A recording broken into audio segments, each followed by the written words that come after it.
We just have discovered a series of ongoing targeted attacks. We call it lurid, and details are on blog.trendmicro.com. A lot of organizations, especially government bodies, have been affected in 61 different countries. We have been able to identify 1,465 computers being a target, being successfully infiltrated, and information stolen from these computers. We call it a so-called advanced persistent threat, but it wasn't that advanced because the exploits being used in Adobe Acrobat Reader to actually execute, to start the malware, to infect the computers was well known, and they also convinced users to download screensavers. So how could this happen with all the security in place, with all the IDS IPS system?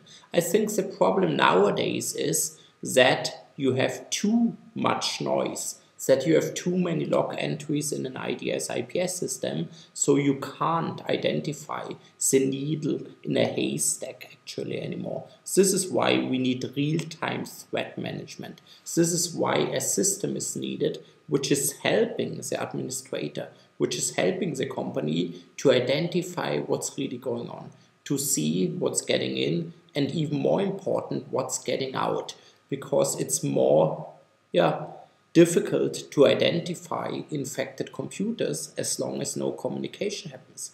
But the moment the infected computers do a handshake with the command and control center, try to transfer the information out, that's a moment in time where there's a good indicator that something bad is going on within your corporate environment, and with a proper setup, combination of security products and a real-time threat management, you are able to increase visibility.